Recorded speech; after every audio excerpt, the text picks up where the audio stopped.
La personne humaine est sacrée, l'État a l'obligation de la protéger et de la sécuriser. Article 16 de notre Constitution. Mes chers compatriotes, ça fait plus de 600 jours que la cité de Bunagana et d'autres localités de la province du Nord Kivu sont sous occupation de l'ennemi, les rebelles du 1-23. Plusieurs personnes se demandent si cette question sécuritaire aura une issue durable un jour. Je pense que oui. Toutes les nations du monde ont vécu des histoires dramatiques, mais à un certain moment de leur vie, ils ont décidé de prendre leur destin en main et de mettre fin à toutes sortes d'atrocités, toutes sortes de divisions, toutes sortes de violences qui ont marqué leur histoire. Je pense qu'il est temps pour la RDC, en cette année 2024, de vivre ces temps de révolution. Il est possible. 3 pistes de solutions. Première solution politique. Nous avons besoin de l'unité nationale.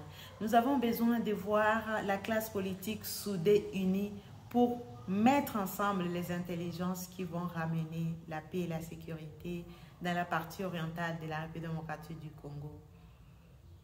Les nombres de déplacés, les pertes d'envies humaines, les enfants séparés, les enfants orphelins, les pertes de biens économiques, les pertes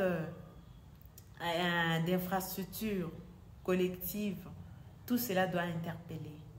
Il n'est plus temps de penser opposition majorité.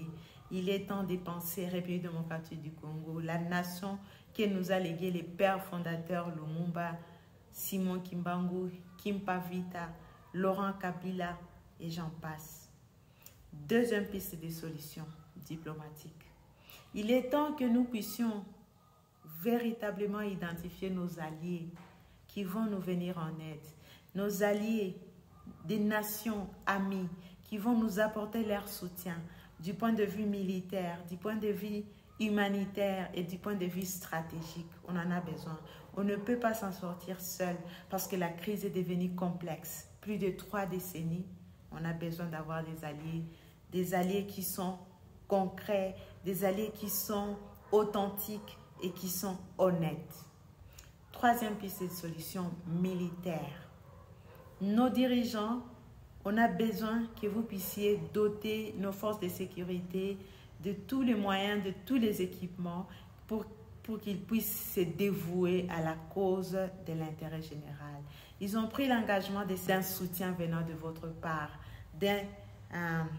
d'une action originale, d'une action qu'ils n'ont jamais vue, qui va remonter leur morale afin qu'ils puissent donner le meilleur d'eux-mêmes et reconquérir l'intégrité de nos frontières, la paix et la sécurité soient rétablies sur l'ensemble de notre pays. Et à ce moment, on pourra penser développement. Parce que sans paix, on ne peut pas parler développement, disait le pape Jean-Paul II, Thérèse Mémoire. Je suis Chantal Faïda, experte en leadership politique de femmes. Merci.